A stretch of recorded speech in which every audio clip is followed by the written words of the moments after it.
Hello, and welcome to the Cantina Chatter podcast. My name is Victoria, and I will be your guide on this adventure through toys, collectibles, and film discussion.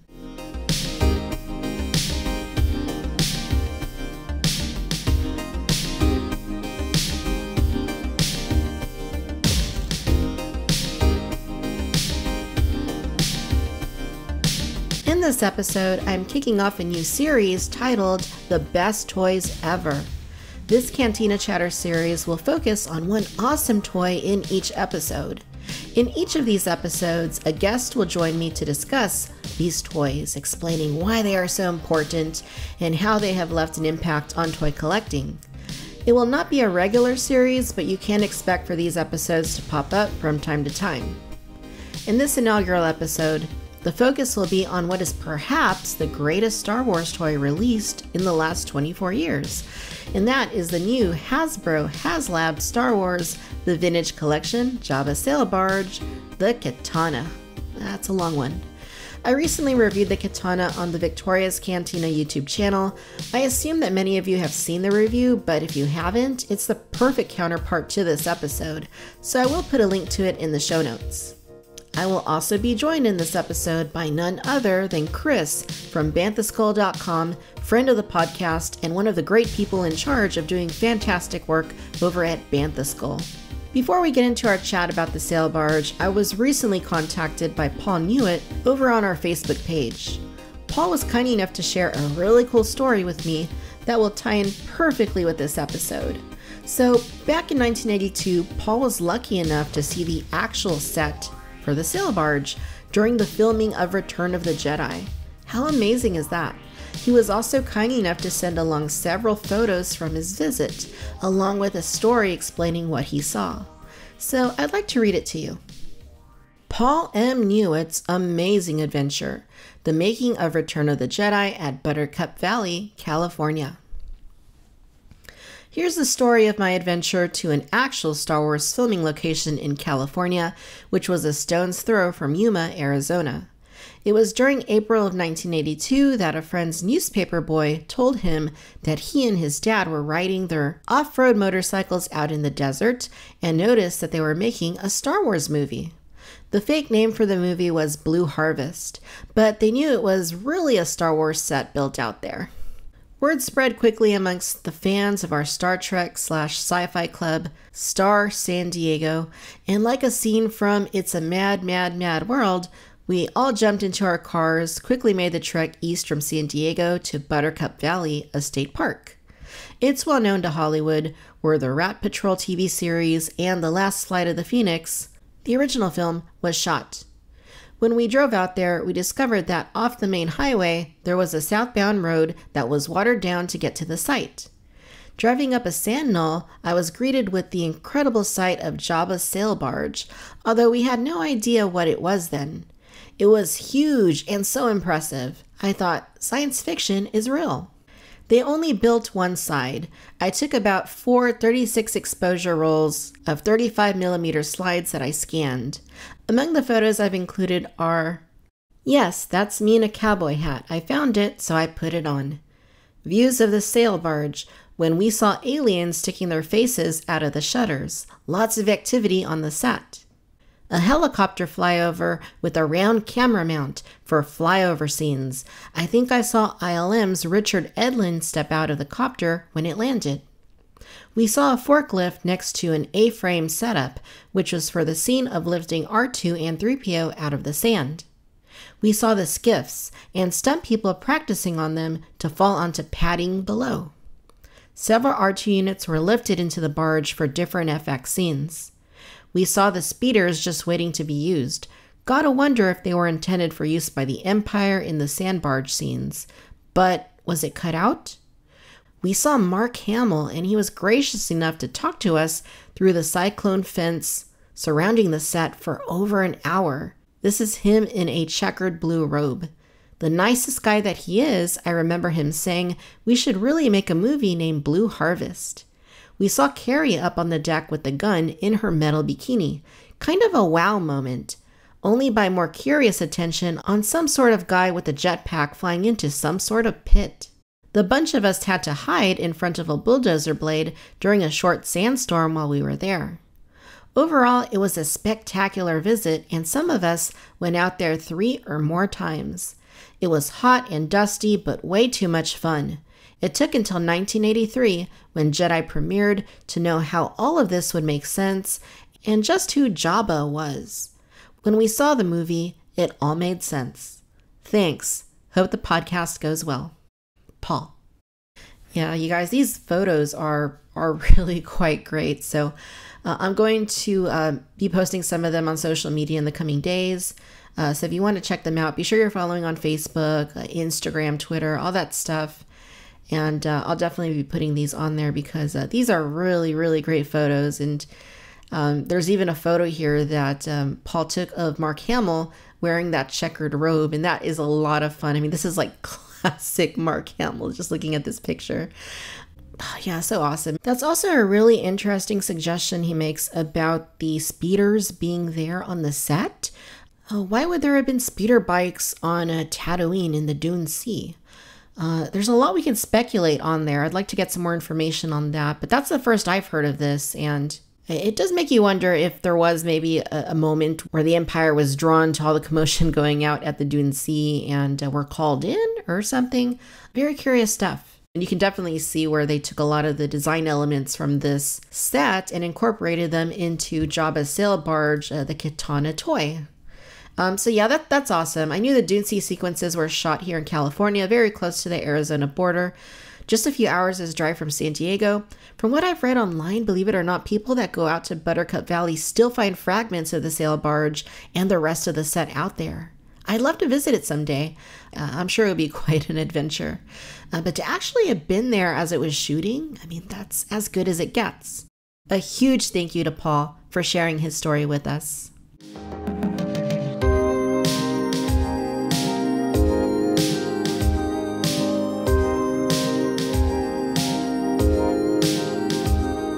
All right, Chris from Bantha Skull, welcome back to the show. Thank you for having me again.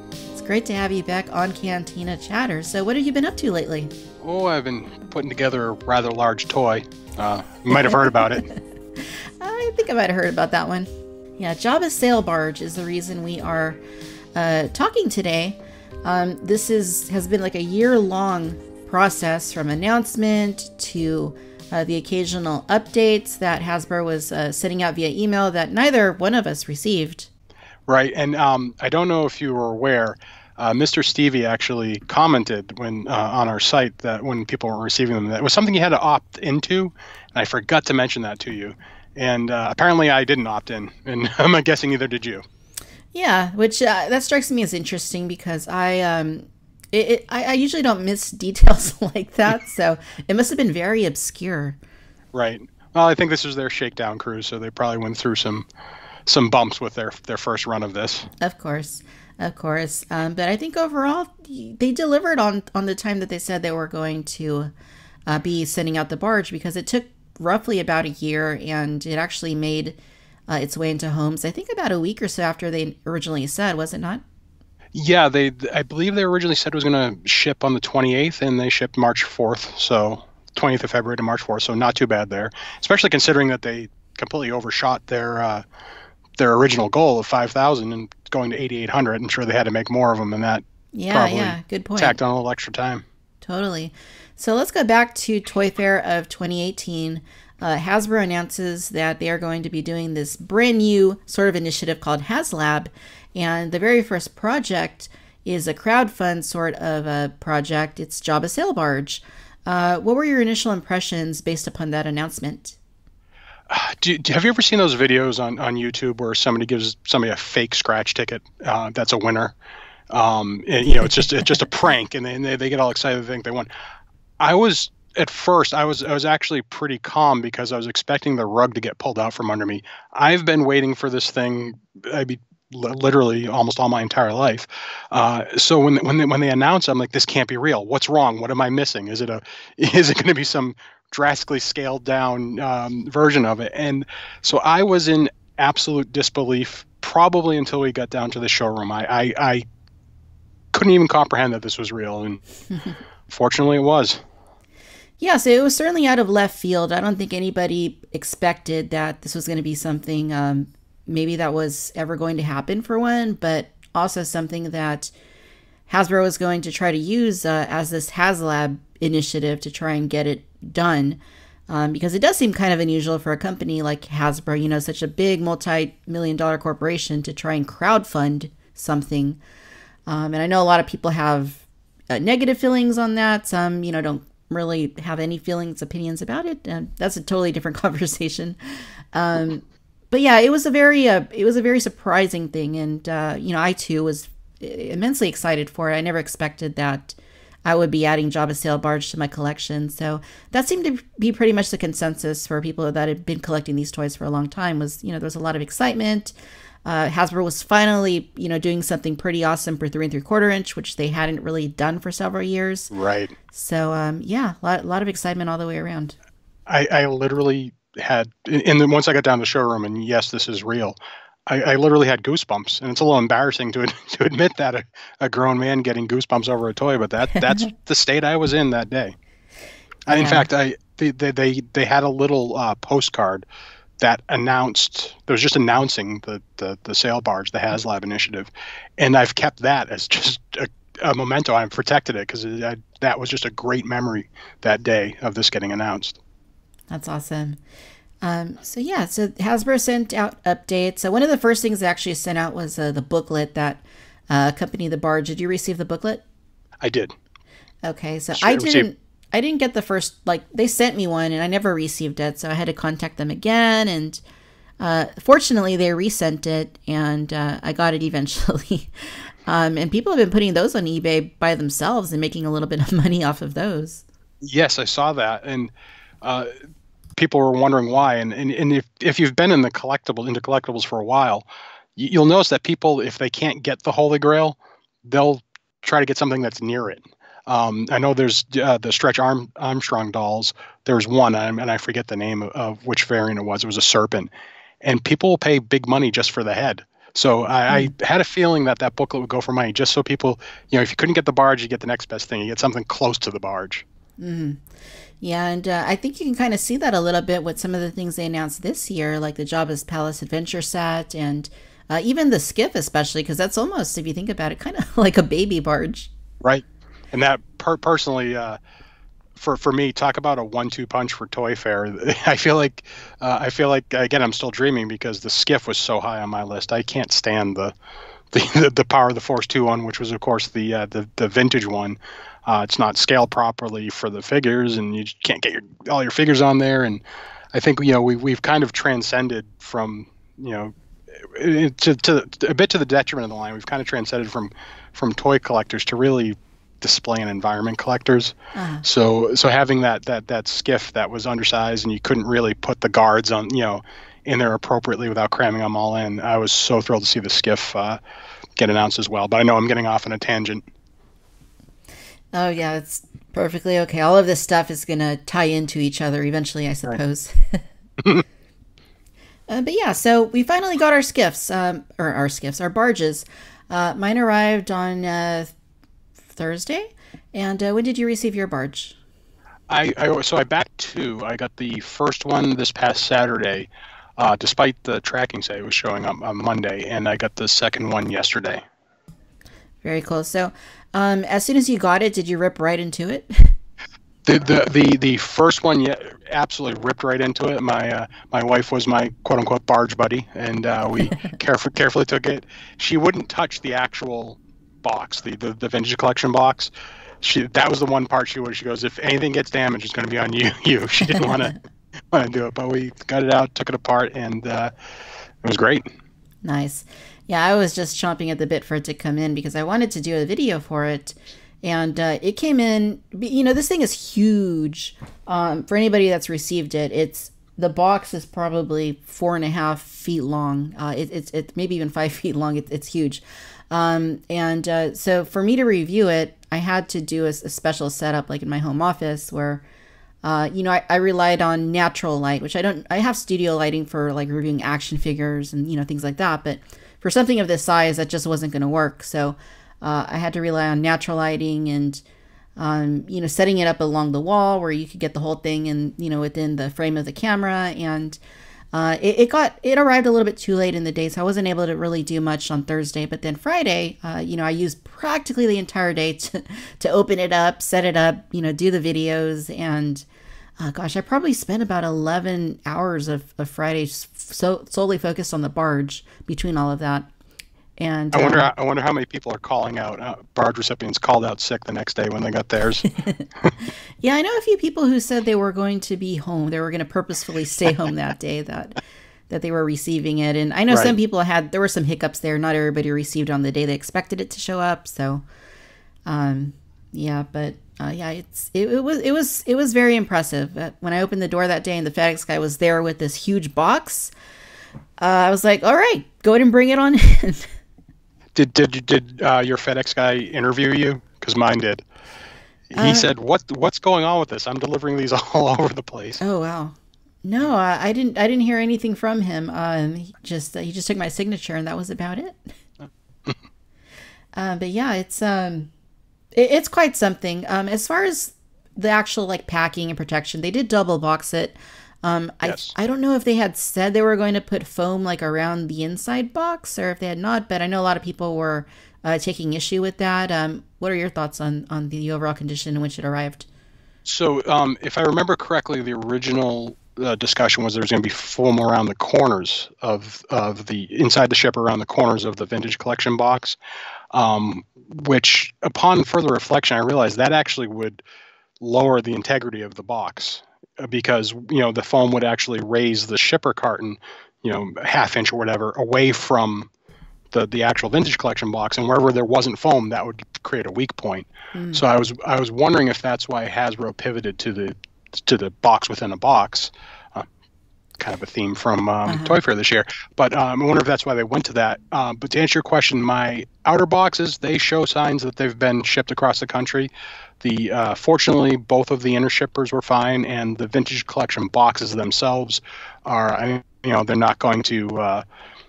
I'll never say they're mint, but they're good enough for what their job is. So I was pretty happy with the condition that it arrived. But I know there's been a lot of pictures online of people having some frustrating experiences with that.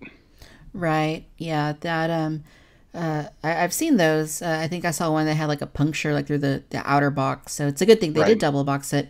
But yeah, mine arrived in pretty good condition overall. There was a little bit of crushing on one of the corners, and ultimately, I bought this to take it out of the package and get it on the shelf. So it's not really the end of the world if the actual product box is a little bit, not in the best shape, but.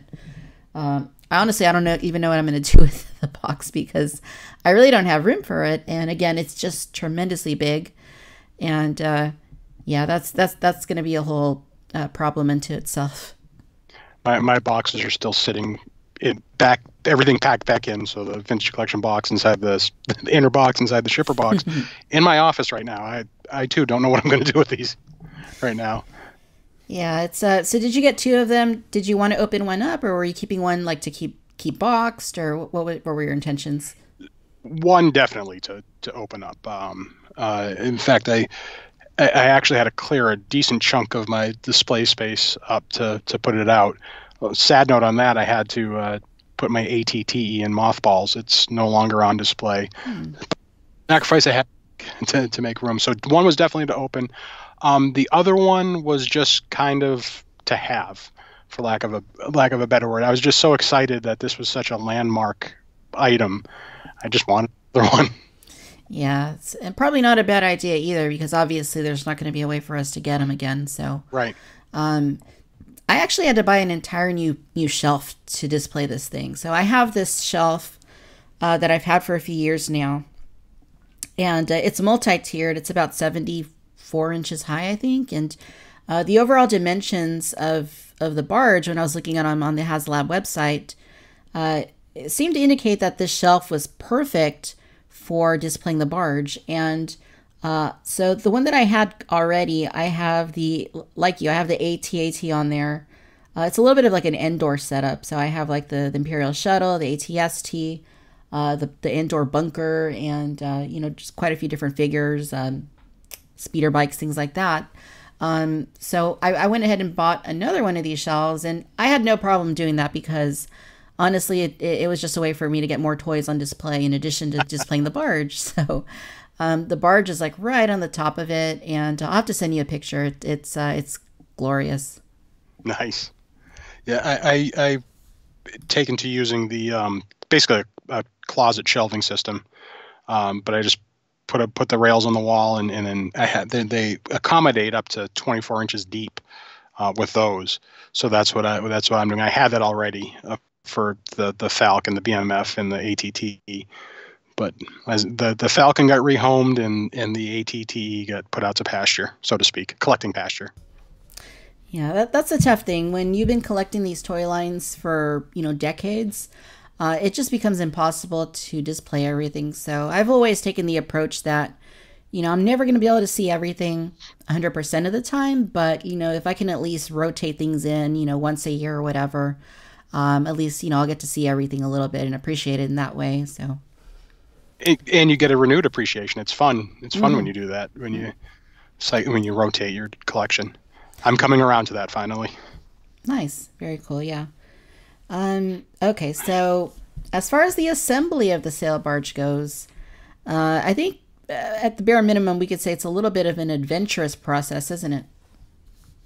It certainly is. And I'm not gonna lie, I was nervous, especially putting the sails together. It didn't hit me until actually doing it. If you buy something at the store and you break it during assembly, you take it back. This was kind of building a toy without a parachute, and I was very nervous about putting the sails together. It takes a decent amount of pulling and tugging to get everything to clip in properly, and then obviously right in the instructions it says don't lean it on the railing. So I was treating everything with kid gloves to make sure I didn't break or snap any of those items. So it was a bit nerve-wracking, I have to say. It was, for all the reasons you mentioned. It was the kind of thing where I took it out of the box, and I was filming the video as I was going through the process of, okay, here's the inner box, here's the product box, and here's the product unassembled, and then I assembled it. Then I came back to shooting more video, but I was very scared. I was very conscious of making sure that, I was handling it carefully. Unfortunately, I didn't have a barge buddy to set this up, but I managed. I definitely don't recommend that. I think if you have a barge buddy, that's best.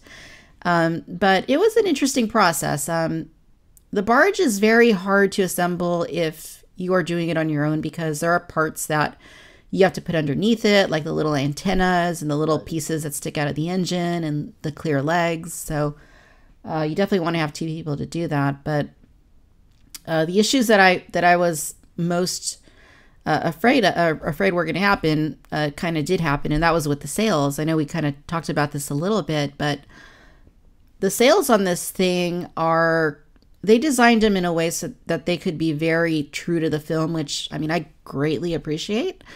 But at the same time, the drawback to that is that they are a pain to assemble. Absolutely. You're going to need, if you do it without tools, you're going to have very strong, good finger strength, because you have to pull that fabric to about it feels like to its ripping point, but it's obviously that was just my nerves while doing it. But it was a challenging thing to get those sails put together. And especially, in both directions, when you're going over the spine the long way, to get the point in, you really have to, if you think about it, you have to extend that clamp or whatever it is. You have to extend it a decent portion past the end of the spine and then slip it back on. So it definitely felt like I was stressing the materials to do that. Yeah, definitely. And I don't feel that the instructions are quite what they need to be, especially particularly for that portion of the assembly. They're a little bit vague. They show you a few images, but I felt like some of the images didn't even match what the actual product parts looked like. So I was kind of confused. I thought the same thing, and I was trying to look for landmarks, such as the loudspeakers on the masts for the sails. And at times I was looking at the picture, even with people that know me know that I don't have the greatest vision anymore. But even with my reading glasses on, I was like, is that the loudspeaker? I couldn't tell which side in the instructions I was looking at. Yeah, it was definitely a bit tricky, and one of the things that companies like Sideshow do is they put together these videos like for their higher end items like the statues, and they say, okay, this is how you assemble it. Even for like the Hot Toys, they'll do videos and say, okay, this is how you can pose your figure. I really feel like Hasbro, for an item like this, I mean, it would be really inexpensive and pretty easy to do. I could do it for them. Is do it like an assembly video where they just have somebody showing you, okay, so you bought the barge, here's how you assemble it, and they just go through the process of assembling like the sails and everything. I really wonder why they didn't do that. That would have been very helpful. I agree with that. And part of me is saying, well, would they have to worry about different languages? But of course, it was only sold in this version was only sold in the United States and Canada. Mm-hmm. So effectively 3 languages. Right. The thing I had with the sails that was the most difficult is, so you have like that T-shaped mast, like the main like post that clips into the barge to its body. What I did is there's a frame that goes on top of that, and it has it's like the triangle shapes that are like the big frame, the canvas for the material that goes over it, for the actual sail. So when I was putting that together, and this goes back to the instructions just being a little bit inadequate, is that I put it on backwards and I just didn't notice it. So when you push it in, you would think that it should be able to only assemble one way. Unfortunately, that wasn't the case. When I was plugging it in, it actually snapped, even though it went in backwards. So that middle portion between that frame and then the main part of that post, it went together right away, and I could not get it out. I had to keep pulling on it. I pulled out the hairdryer, and my husband eventually came along, and we started working on it together. And he was like, you're going to break it if you keep, pulling it too hard. And eventually I was able to get like a really tiny flathead screwdriver, and I just kind of wedged it between the 2 pieces, and it came off relatively easily at that point. But yeah, it was just quite a process. And for getting like the actual material of the sails on, he helped me with that too, because like you said, you need some strength to pull that sail around the edges of the frame. And we were afraid a couple times that we were going to tear it, or it was going to come apart, but luckily not. Everything in the end seemed to come together okay, even though like we're saying, it's quite a process to get this thing together. You definitely need to dedicate a lot of time to it, and be very careful going about it. If I can give an anecdote about that, I too thought I put the sail together backwards. Very carefully disassembled it, and then what's worse is I realized I did have it correct the first time. So I went through the process just for practice, apparently. Yeah, well, the good news is that if you ever assemble another one... Yeah, I'm very, very well practiced on it. So yeah, as far as like actual after assembly, you noted that you had a couple issues with your barge. Now, I was trying to look over mine to identify any specific issues. There's only a couple of very minor ones, and maybe the more significant one is, okay, so the fins that are towards the back of the barge, like on the panels? Yes. All right, yes. So one of the fins, the one that's like on the left side, I guess, where you take the panels off, it has like a little spoke that kind of sticks out from the bottom of the fin, and that one was it looks a little bit stressed, like maybe it was a little bit bent in the package. That's really the only major thing that I can find, and even then I don't think it's a major thing. And the very front of the barge, like where the snout, we'll call it, has a little bit of a scuff on it. It's not too noticeable. You kind of have to have the light hit it just right to see it, but other than that, it seems to be in pretty good condition. Yeah, but overall mine is in good condition, except for the antennas that plug into on the sides of the cockpit. They're supposed to be boomerang shaped, and one of mine is boomerang shaped, and the other one, it's as if they didn't inject enough plastic into the mold when they were making it. Instead of being a boomerang shape, it's basically just a straight line and much shorter. The straight line portion is much shorter than the one that's correct. So The problem is it's the one that's facing me as I have it displayed, and you know how we collectors are. If something's wrong, that's where your eye goes every single time. So Yeah. right now it's driving me up a wall. Yeah, I definitely hear you on that. Yeah, those are kind of tricky to get into because they're very flimsy. Like they're very rubbery. If you try and push on them, they bend, and you're like, okay, am I pushing it too hard? Am I not pushing it enough? And I found the same to be true with the parts that come off from the sails. Not that plug into like the top deck, but like that plug in on the sides. Yes, I felt that yes. I had to push those like really hard to get them in. Those two antennas too, they are keyed, so you can't. Yeah, if you know, there's a slot in the hole, and then on the antenna itself, there's a slot, and it's not centered. So if you try to put the port side antenna into the starboard side, it's not going to go in. So that's another assembly that people haven't assembled. Make sure you have the correctly keyed antenna for the side of the barge, otherwise you could force too hard and damage it. And as far as those attachments for the sails, I'm basically, again, I'm babying it, so I just barely put them in. As long as they're not floating free in space, I'm not pressing my luck on that. Yeah, yeah, definitely. Another thing that we had issues with, it sounds like, was the prison cell. So this little Ithorian prisoner in there who's like rotting away.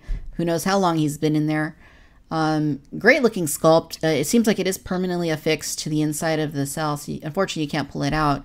But there are a couple of slots in there for plugging in the two chains that come as part of the set. So I know we talked about it, and we both were really struggling to get those pieces in. Have you had any success on that end? I got the chains in, but not because I opened the cell door all the way. It only goes about 50%. And on the We Back the Barge Facebook group, there seemed to be a common thread that people couldn't open the cell door all the way. And they said that you could just, with patience, you can get all the way open. But again, I'm not pressing my luck on any of that. So I just left it halfway open and opened the trap door on the top, the prisoner trap door, and opened up a few more panels so I could see what I was doing with my hand. And it took a while, but I did manage to finally get both of the chains attached to the wall. Right on. Yeah, it was quite a struggle for me. Like just like even getting my hand in there was kind of difficult, but eventually I was able to kind of just hold the end of the chain that plugs into the wall, the little piece that plugs in, just right. It took multiple attempts, but I finally was able to get it into one of those holes, and then wrap the other end of the chain around the figure's ankle. And yeah, it looks pretty good. It's a little bit harder than I think it should have been, but ultimately it works. So I guess I'm a little bit over that frustration at this point. If anything, we're working on our patience with this. Yeah, definitely. So other than that, did you have any other issues with your barge as far as QC or the overall way in which it went together? No, everything's, it seems to be within normal for a mass-produced item, well within what I consider acceptable tolerances. The issue, I don't know if we want to bring it up, the included yak face. One of mine, I know a lot of people are finding this, the semicircular line on the top of the card. One of mine, it's very pronounced. It almost breaks the color of the card on that. So that's disappointing, especially since that's pretty much designed to be kept on card. Yeah, absolutely. That was a little frustrating for me. I feel like they went all out on this barge, and it seems like they went to great lengths to protect it. When you're taking out of the packaging, it's very well encased within these foam pieces, and I think it's a pretty novel idea the way they approach like putting the yak face figure in there. But I feel like for what we paid for this, $500, that I think they could have thrown us a bone and just thrown in the star case type clamshell in there to protect it a little bit better. You're making good points. And construct assembly video and a star case for the pack-in figure. Those are both great ideas. Yeah, it's interesting. I really wish I understood that because obviously Hasbro can produce their own types of clamshells. They did that very well back in the VOTC days, and off and on with their exclusives that they had through Target or what have you. So I know that figure has practically the same dimensions as that case. So it's just a little frustrating that they didn't do that. But agreed. But in either case, it's a gorgeous looking figure. Not only that, but reproducing it in this Power of the Force paint scheme or card back design with the coin and everything. Even though it's not 100% recreation, as you noted previously, that they brought the hot pink back, but they did away with the French words on there. I still think it looks great. It's going to make a great display piece, especially if you hang it like next to the barge or something. Just being able to look back and forth between the two, that's going to be a little overwhelming, I think. I couldn't stop staring at it. I'm not joking. The first day, I like being a little kid, when you get your favorite toy and you take it with you everywhere. I immediately took my yak face out. The first one came in fairly decent condition. I took my yak face out, put it in a star case, and toted it around the house with me, just so I could always look at it wherever I was. And I absolutely love the hot pink. Yeah, me too. It's when they first showed it with red. I mean, I don't have a huge vintage collection. I wasn't really around back then. I didn't get into collecting Star Wars until Power of the Force 2. But I mean, I've looked at it a lot, studied it a lot, and when I saw that they were recreating it with red, I was like, oh, okay. Is it maybe are they trying to modernize it a little bit more by doing that? But thankfully, at the end of the day, they did go back to the pink, and I think it's pretty glorious. Agreed. And they have done that hot pink with the I believe the Lumat Ewok figure in the vintage collection. So the hot pink was done. So I was glad they returned to it. Yeah. You know which other one's pretty unique? I think it's the Power Droid that has like a shade of purple. Yeah, purple. And then the Imperial Commander has a nice kind of a lavender pill surround. Yeah, I hope they do more of those. Or even when they bring new figures into the line, like Jyn Erso or Rey or whatever, they just have like the more, the typical like the blue or the yellow. I'd like to see more of like those obscure colors, like the turquoise or the purple. It was the vintage Kenner was coming right on the heels of the muscle car, so all those safety colors from the muscle cars, just put them on the pills. For sure. And yeah, so there's also a Jabba the Hutt included in this case. We already knew that it was going to be the same old Black Series 3 3/4 inch Jabba the Hutt, which was based on the digital model, I think, of the 6-inch Black Series Jabba. And when I first got I don't know if you got the Toys R Us case that came with like the Jabba, it had the Rancor and it had some figures in it. But I loved that Jabba. Like I've bought pretty much all the Jabbas in the modern line, and I feel like each one has gotten better. And when I got that Black Series one initially, I felt like, okay, so this looking at it next to that 2010 Jabba looks immensely better in my view. It just looks a lot more film accurate. I don't think they're going to top this, but then when you bring in the one that comes with a barge, even though it's the same sculpt and everything, looking at them side by side, it's incredible how much more detail they got with it. So I don't own the that one from the Black Series. I had all the other pieces, and I just couldn't bring myself to spend what I think was $100-something just to get the updated Jabba. So I'm thrilled to have it now via the sale barge. And my 2010 one, I wish I had two of these actually now. I'd like to put my 2010 one to rest because every time I touch it, it gets stickier. I could use it as a wacky wall walker right now if I wanted to. Yeah, I hate that when this happens. And it's happened quite a bit I know through the years, plastics break down and, we tend to see that from time to time. It doesn't always happen. Most of the time it doesn't happen, but I have had toys where, like back from the 90s that you look at them and they feel a little bit, tacky or, right. I think the most recent one though, I believe I mentioned it to you, was the Vintage Collection Republic Gunship. I bought that one, and then I basically, I already had all these other gunships, so I'm like, okay, I'm not going to put this one together. I'm just going to leave it in its box.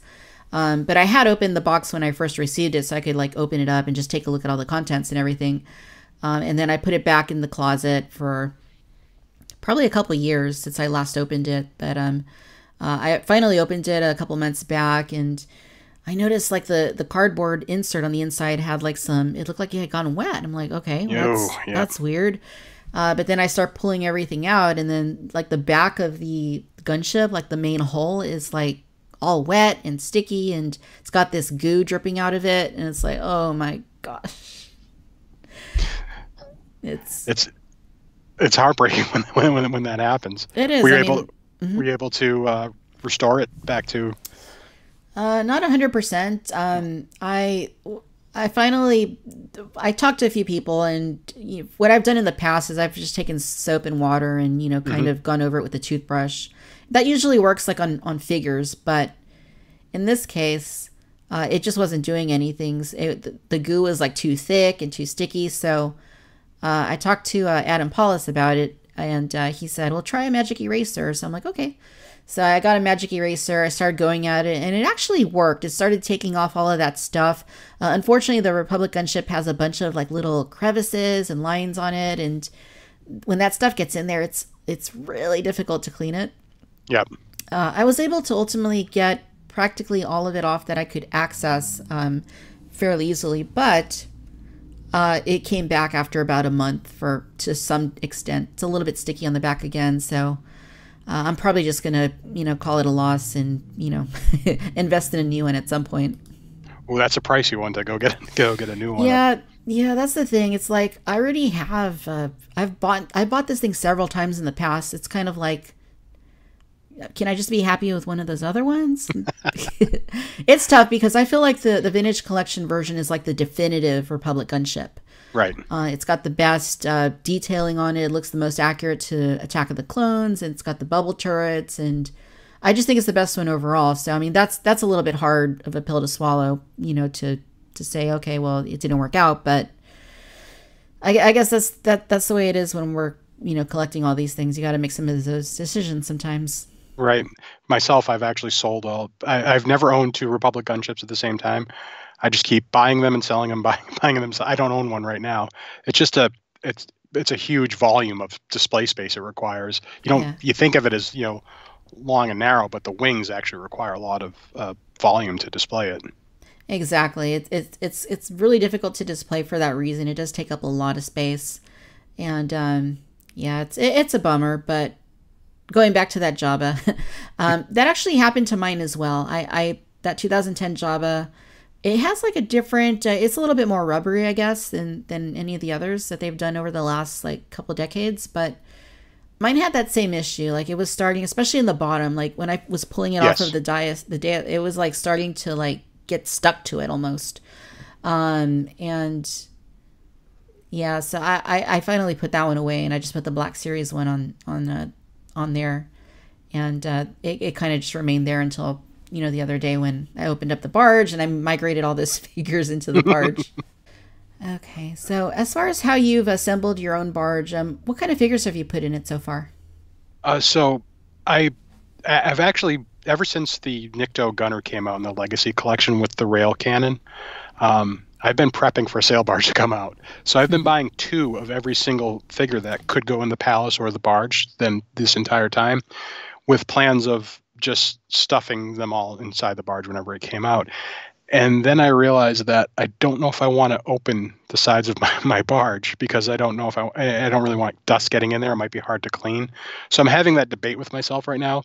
But I do have different aspects of the battle that took place on the deck. I have that. So I have a couple Gamorrean guards. I got Vism. I've got that Nikto Gunner Nysat. I've got him popping out of the hatch. I've got Woof, Luke, Leia on the cannon. For the purposes of my video, and if anyone hasn't seen that yet, I will throw a link down in the show notes. It's a long video. It's about 27 minutes long, but it did take a long time to make, and it's pretty thorough, so I will link that. What I did for that video is I just threw everything that I had most everything from Jabba's Palace in there, just to get through that video. And then after I was able to actually get it on the shelf and, kind of be a little more specific with what I wanted to do, I basically, on the top deck, I recreated like Return of the Jedi, like the things that happen, like 3PO on the very top with R2 and his eye hanging out. I have Luke up there. I have Leia on the gunner as well, on the gun. And then I have on the inside, on the lower deck, I have kind of like just a classic, Jabba's palace or Jabba's sail barge sort of scenario where, he's there holding up his glass, the glass that comes with the Leia figure, Slave Leia. And he's surrounded by all of the characters that you see in Return of the Jedi in the sail barge scene. And some of them that you don't really see that we know are there from stills from the film and so forth. And then as you go through it in the kitchen, so the two drummers that they came out with like a decade ago.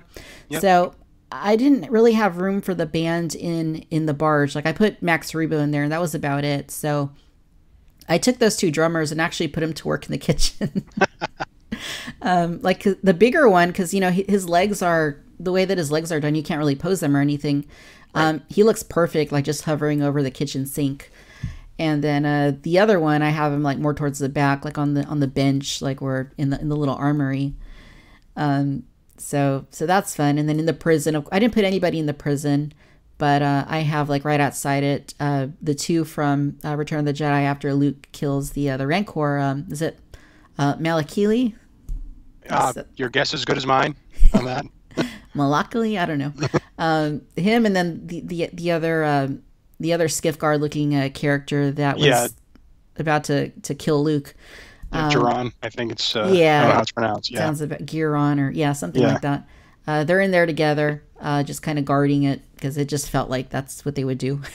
And then I don't have anybody in the cockpit though. I was gonna put those two drummers in there, but then I decided, well, okay, it's up on the shelf. I can't even see that from my perspective, so I just covered it with the panel. But yeah, it's definitely a fun thing because when you see this thing, like it's the barge in and of itself is amazing when you look at it. It's so detailed.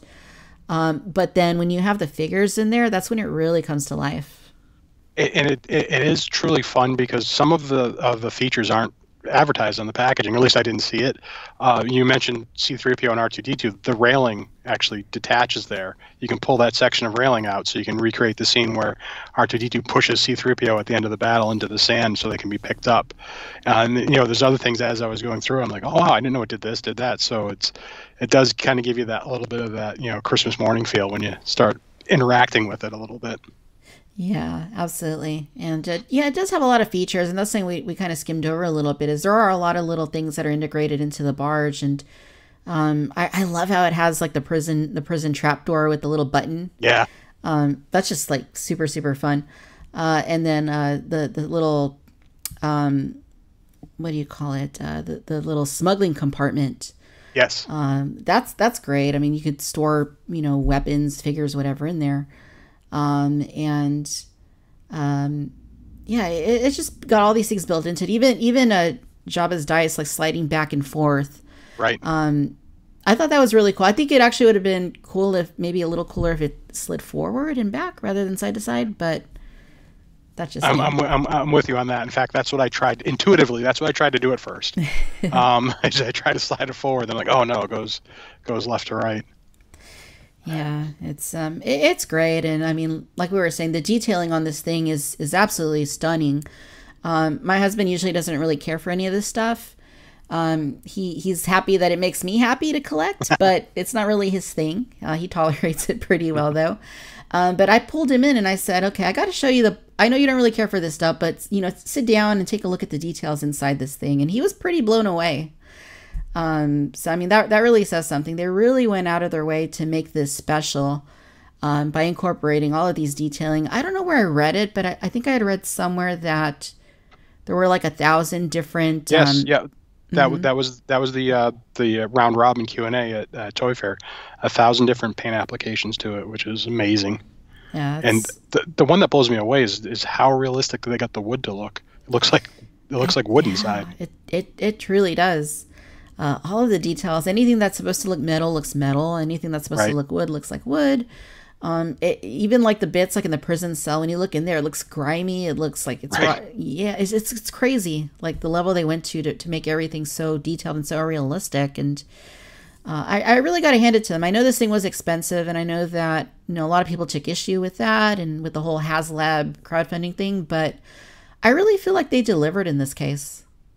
And as far as the crowd, I'd rather have it than not. And if this is the only way we can get it, and it was the waiting for it to come and the delivery, that part's a little stressful. But I also appreciate, I don't mind putting my money where my mouth is. We said we want this type of thing for a long time.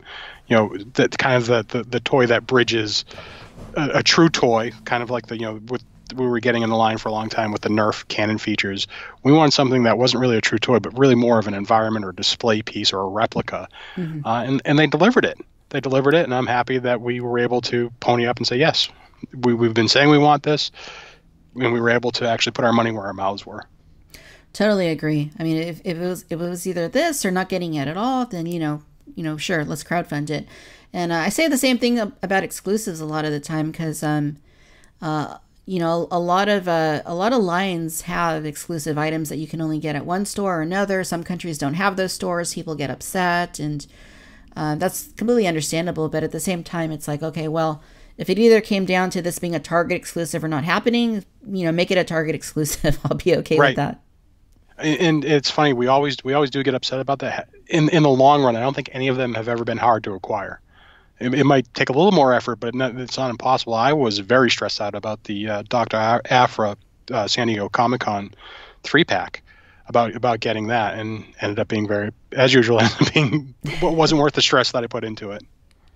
Yeah, that one did stay up there online for a bit, didn't it? Yeah, did. Yeah, so it's really cool. I'm really happy to have this thing. As far as whether or not this is like the centerpiece or the ultimate Star Wars vehicle that Hasbro / Kenner have ever done, what are your thoughts on that? Is this like the definitive Star Wars collectible for the collection? For the modern line, I would say absolutely. This is, everybody immediately started comparing it to the USS Flag from G.I. Joe. And I have to agree with that. To me, this is the holy grail especially for vehicles for the modern line. And as you mentioned, just the work that went into it, just to think, this really almost goes to the point of being blurring the line to art. I think Mark Boudreau clearly poured his heart and soul into this, and it shows. And for that reason, I'm thrilled to have it in my collection. And one point I made when this was going on is this can be taken the wrong way. I hope nobody does. But when you talk about collectibles, certain things become quote unquote sticky. By that means once people acquire it, they don't move on from it.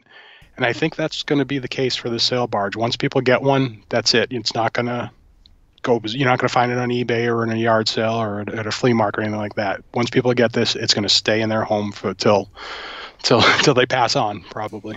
Yeah, I would have to agree with all that. I mean, when I posted my video of it, I don't know if did you get a chance to check out my video that I did? I meant to watch it today, and I got busy at work. Right on. A couple of the comments on there were like, oh, good for you. You spent $500 on this vehicle. Just wait till, it hits clearance in a couple of months for $250. And then somebody else said something like, okay, great. I can't wait to find it in a thrift store in a couple of years. And I'm just thinking like, guys, I know that would normally be the case with a lot of, modern day Star Wars or whatever, branded collectibles and toys, but that ain't going to happen with this thing. No, it absolutely isn't. It's going to be one of those things where I could see, kind of we talked about Yak Face. I didn't know about the vintage, so I did collect from day one, from 1978 on, if I'm dating myself. But I did collect from then on. I did not know about the Power of the Force 85 Yak Face until Power of the Force 2 came out, and somebody told me about it. I had no idea it existed. I could, obviously we're in the information age, so this would be a bit of a stretch, but I could see 10, 15 years from now, people almost forgetting that this was made because it's not going to be in circulation. I could see it being that type of collectible. Yeah, that's a really good point. It is going to be very obscure, and especially if they don't expand the Power of the Force vintage collection line with other offerings. If it's like a one-off thing, which it seems like it probably will be, then I think that it's going to be especially, exactly as you're saying. If anybody hears about it, they might be like, wait, what? Yeah. So, it's everything about this whole thing feels like special, whether it's absolutely even as minor as like the booklet.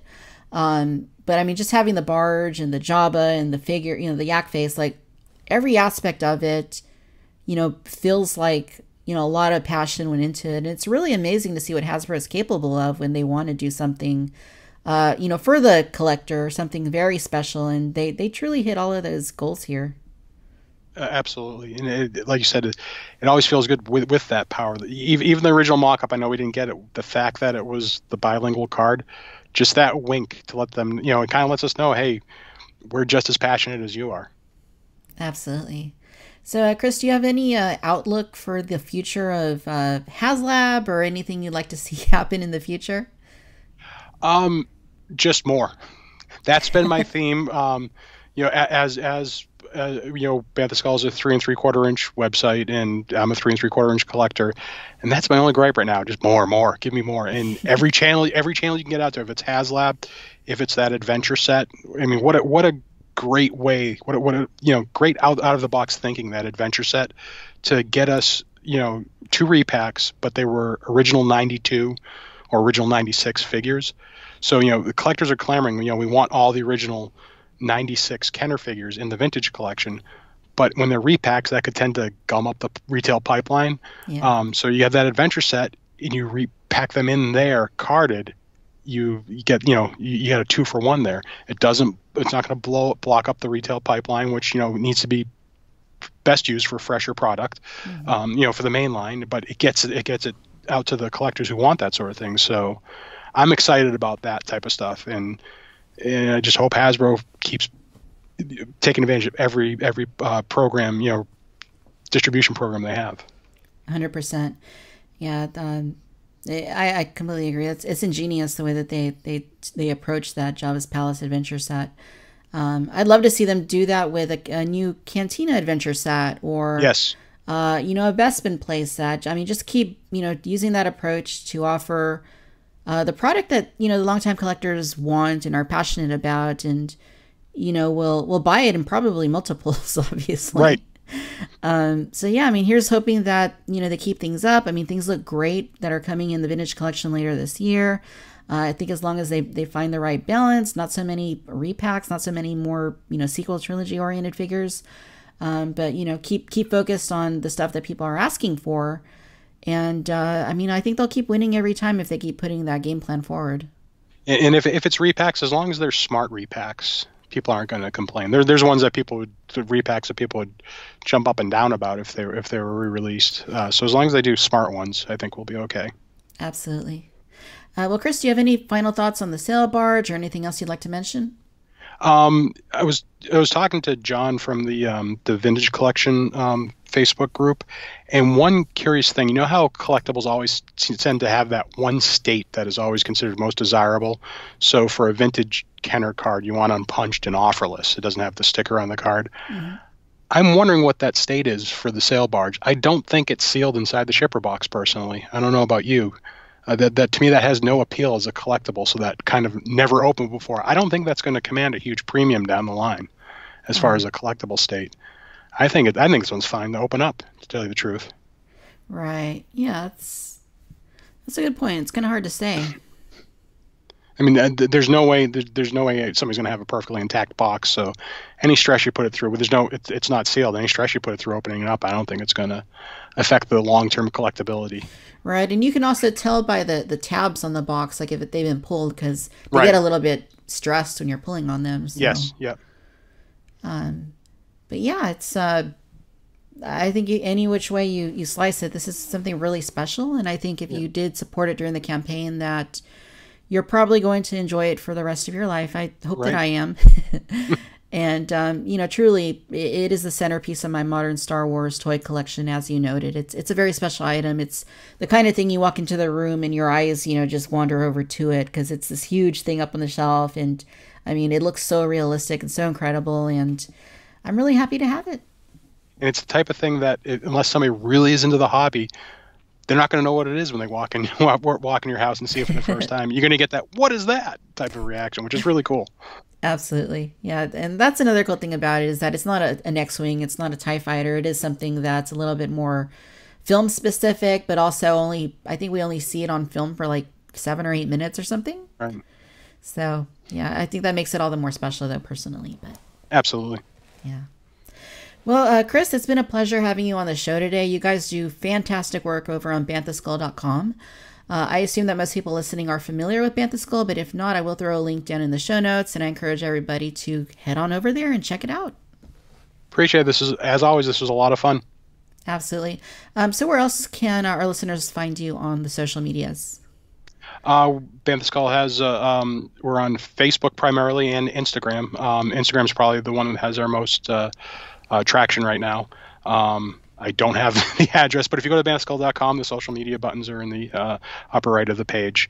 On desktop and on mobile, will be at the top of the page. The social media buttons will be there. You mentioned the gunship. We found one thing, that Instagram goes crazy for gunships. Good to know. Put that in the picture, you'll get likes like you wouldn't believe. Oh, wow. Awesome. Well, Chris, thanks for all the hard work that you guys put out through banthaskull.com, and I hope that everybody goes and checks it out. Thank you very much.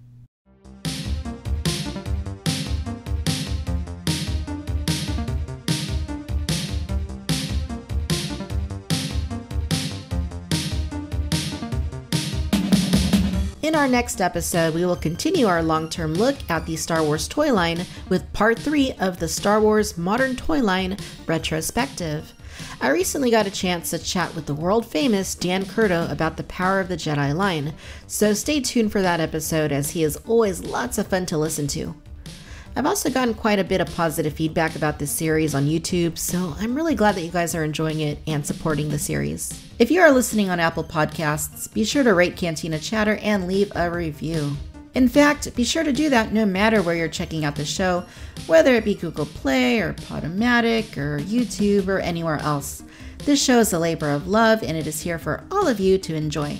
If you're so inclined, Victoria's Cantina is on Patreon. To gain greater access to Victoria's Cantina and help keep the lights on, be sure to hit that link in the show notes. You can also follow us on Facebook by searching for Victoria's Cantina, Instagram at Victoria's Cantina, and Twitter at Vic's Cantina. As always, thank you for tuning in to the Cantina Chatter podcast.